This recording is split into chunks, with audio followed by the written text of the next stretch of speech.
Uh, hey guys, look, I guess they finally fucking caught me. Hey guys, this is Zero Save, and as you can tell, I am locked up. And you're wondering where I'm locked up. Well, I'm locked up in SCP, and I suppose I'm the new one here. Suppose they said I was too powerful, and getting my own realm would make me too powerful. So I guess I'm here for... How much did they say? They said 6 millennia? But I'll get out anyways. But what's up guys? This is the 5th creepypasta of this month. I just want to thank everybody who watched my videos. I really do. Thank you guys for subscribing, liking, and no one has commented, so fuck you guys on that part. But anyways, aside from that, thanks for everything. Well, not everything, but still. And also, guys, since you dumbasses, no one saw, actually it's a big fucking answer, but still, didn't check the description in the previous video, I'm just gonna tell you up front. Should I do 6 more creepypastas, no longer than 3 minutes, and then the final one, or should I do a 2-parter of the creepypasta survival guide, half and half, and then the big one? Put that in the comments, or since you guys are so lazy, let's do this. 6 stories, big one, like. Dislike if you want a 2-parter. But anyways guys, I hope you guys enjoy this, and I'm gonna talk to a couple SCPs and see what they're planning. Gateway of the Mind is a well-known creepypasta. A bunch of mad scientists are attempting some unbelievably literal interpretation of a figure of speech. This experiment was performed promptly after World War II ended, and it seems to fit in with the long line of strange experiments performed by the Nazis during and or post-war. This is the basis of the story. The Nazi reign was famous for its backdoor scientists and occult researchers. Special divisions of the Reich were often sent out in search of artifacts or locations of occult or religious significance. Meanwhile in Germany, bunkers were assembled and mansions and castles were fitted with labyrinths and dungeons, which were filled with strange experiments and research notes. Whenever the Allies found these places, they were often gutted, burned, or otherwise destroyed and abandoned. Whenever a lab was found intact, the research was often incoherent or missing, or later destroyed by the Allies to prevent the Nazis from recovering any hidden data. A lot of Nazi experiments were kept under the radar, until recently. Veterans who served as guards to the labs and ritual zones have explained what they have seen, or folders and books have been uncovered in boxes and crates belonging to the scientists. A fair few of these contain a common research goal: giving man the power of God. The exact meaning of the true power of God is often up to debate, but it appears that it's often described in Nazi research as immortality, unable to die, invincibility, or other factors surrounding losing the capability to die in some way or another. A large part of this research was actually legitimately based on certain doses of chemical compounds to aid blood flow in aging people. First concepts that are now used in today's transplant surgery, grafting, organ, that renew skin, antibodies for various diseases, and feeding/dieting research. However, one set of crates discovered in Hamburg in 1999 went way off this research style. This stuff prospered the occult experiments and immortality research. The introductory folders and proof of concept of research began with the principle that the brain controls the body completely and wholly, and as the body slowly degrades around it, it still continues to function. Further statements say that the reason the body is left to degrade is because the human brain is set on a biological timer, such as why butterflies could only live a day, yet other insects could often last longer. It's because the brain tells us to die. It's proposed that as the brain grows, it begins to make connections, resulting in the human becoming more mature and having an advancing brain. At the age of 35 to 50, however, these connections slowly break down, resulting in forgetfulness, dementia, and other mental diseases reserved for the elderly. The Nazi scientists proposed that the brain has a universal kill switch that activates as soon as the brain has fully developed. In all normal humans, this kill switch will initiate a shutdown sequence in bodily functions, which occurs over several decades. As soon as the body is fully shut down, the brain will be forced to die through a lack of oxygenated blood. It is said that Werner syndrome, a disease where a person ages rapidly, is a result of the kill switch function activating far too early. The Nazis proposed that they could remove the kill switch and give the human mind immortality, and from that, complete immortality.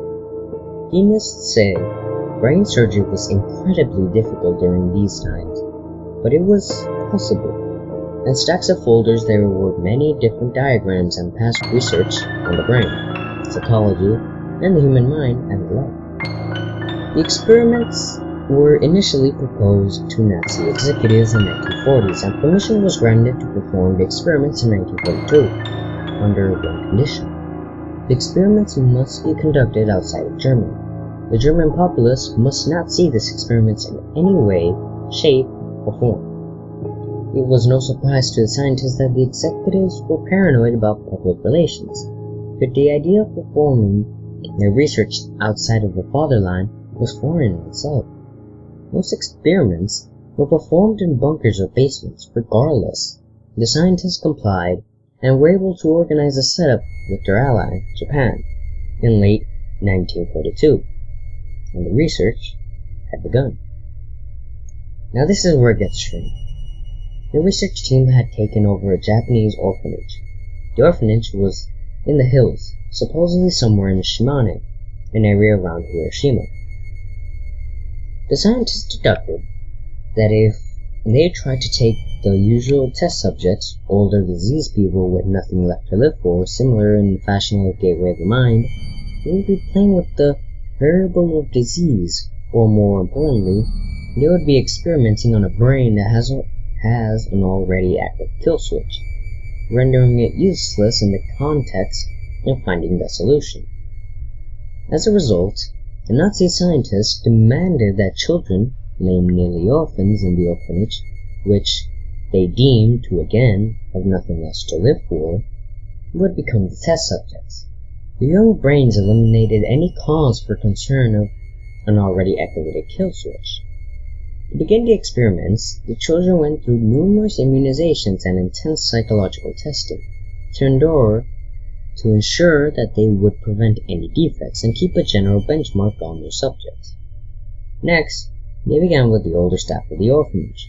Put under anesthetic, the surgeons opened up their skulls to find a good cross-section of an adult brain, and began to find key differences between it and a child's brain.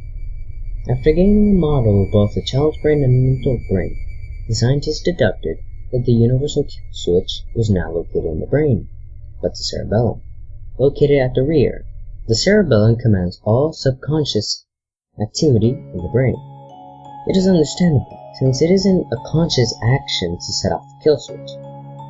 Systematically, they took the tallest child in the orphanage and began to open her up. They were about to begin their first kill switch-ectomy. They had managed to open up the cerebellum and remove the part presumed to be the kill switch.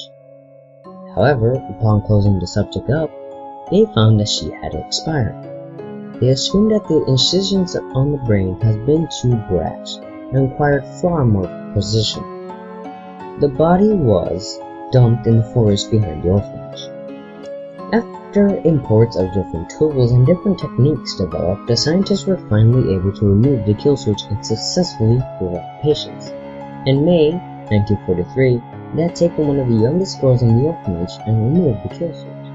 The only function she had lost was the ability to sweat. After their assumed success, the scientists had celebrated, after which everyone went to sleep. The next morning, the rodent woke up and was revealed to be comatose. After a while, she was revived successfully and the kill switch sectomies continued. The initial success gave the doctors a new state of mind, one of refreshment. they were able to continue their experiments with ease of mind that the theory was proven right. So they assumed. Before the doctors continued their removal research, they commissioned several doctors in from Moscow, who were trained in the practice of bodily revival, technically zombification. However, it relies on the principles of using electric shocks and artificial hearts to power the body back up. They stated the reason for this was that the original subject was always becoming comatose or chemically dead whenever she or he went to sleep, and then revived herself in the morning. She had no signs of this behavior before the experiment, and despite the fact that she was revived, doctors did not want to risk a success turning to failure. The Russian scientists were put on the task of bringing her back to life whenever she expired. After several days of this, the Nazis concluded that it was safe to continue. Project Venom was a Russian experiment to create super soldiers in the theory of Dr. Frankenstein. As a repayment for the use of the Russian scientists, Russia had asked that they combine the research of Project Venom with the Nazis' ongoing experiments. Naturally, the Nazis agreed. However, the limited number of orphans was debilitating, as the Nazis required so many of them and could only offer one single girl. The Russians were, however, content and began their proof of concept. They had artificially created an arm over in Moscow which was on its way to the orphanage to be grafted on, to prove that amputation and replacement could work. In the meantime, Russians had to prepare for this, and the girl's right arm was amputated. But mysteriously, shortly after, the Russian scientists packed up their equipment and left. Their replacement arm never came, and the girl was left with a bandage strapped over her kimono perpetually. The Russians were said to have left with a fearful haste, as if suddenly the air had turned too cold for their tanks. The Nazi scientists attempted to play around with their successful experiment by trying different aspects to it. Sadly, none of them worked. Here's the list of them. Entry through the forehead. Performed on a 10-year-old boy. Skull was deformed and the boy has been virtually lobotomized by the end of it. However, he wasn't a vegetative as a result, although he was mentally retarded due to the experiment. Entry through the lower jaw. Performed on a 6-year-old girl. The tongue and most of the flesh on the lower jaw was removed and could not be replaced. The subject's sinuses were also scrambled. Entry through the side of the head. Subject was reluctantly half deaf. It should also be noted that there was no anesthetic during this surgery and the screams were truly mortifying as most reads. Despite all of these failures, the kill switches were still removed, and the subjects acted in much the same way as the first girl, expiring upon sleep. However, they were reduced to a mere 10 people, due to all the previous failures. This is including the caretakers. They had performed surgery on all the children. The doctors began to formulate an idea that in a child, a kill switch isn't already activated, but in an adult, a kill switch could be reversed using a chemical compound to eliminate the hormone produced in that kill switch, and then be removed. This was performed on all the caretakers as well, and surprisingly successful as just rat. During the experiments, scientists were told to watch over the successful children and monitor their behavior. And this part, it starts to get a little bit freaky. They appear to be normal at first, just like any other of the children, being cheery, learning normally, and when separated from others, they seem off. They stroll carelessly around with a blank smile on their face, eyes looking straight at you. If approached from behind, their heads will snap around with an ungodly speed. For a moment, you can only see an expression so vile on their face that makes you want to call it, but then you realize that they're just forming their being smaller. Another thing is that they follow us, but only when we're going on. After finishing on my typewriter and heading to my room, I'm often given a fright by the children's silence centimeters down the dark hallway staring. I now go off to my room. She follows me and I shut the door, jumping on a chair between the two. I sleep safely. It feels like they're ghosts at night. And the funny thing is, I see one child with reddish hair. I kept asking who the child is in the next morning, but the caretaker said they hadn't had the child with reddish hair for a while. They also seem to be playing a game of it, more than when they started. I haven't got much knowledge of Japanese, but it seems the game is called Circle U, as described by one of the translators. A group of children surrounded one child, who sits in the center alone. They link arms and begin to move in a circular manner around the child, making scary faces at them and singing in an eerie chant. If you flinch, you lose. Upon talking to them, I noticed they seem more dreamy and forgetful and somewhat blank, as if the experiments wiped their memories as well. It is not an innocent type of dream, rather something more sinister. They stare at you with wide eyes and ask questions you never thought they would know. One asked, "When your grandmother died, did she really leave you cold plate and what?" It may seem crazy, but the honest answer is that. Kagome Kagome means circle circle. The game translates to circle U, circle U. In 1945, Hiroshima was bombed, Germany forfeits, and the experiments are ground to a halt. The Germans began packing up their equipment. Most of them have already returned home due to their mental welfare, stating that they have shown signs of insanity, and only 4 scientists remain. After sending the last set of equipment off, the scientists deemed it only justified that they informed the caretakers that they were leaving, and they did so. And of the horror of one of the scientists was the surprise of the rest. The head taker said, in fluent German, "Will you play one last game?" The 3 scientists agreed, and a circle of children and caretakers formed around them. Now, if you could,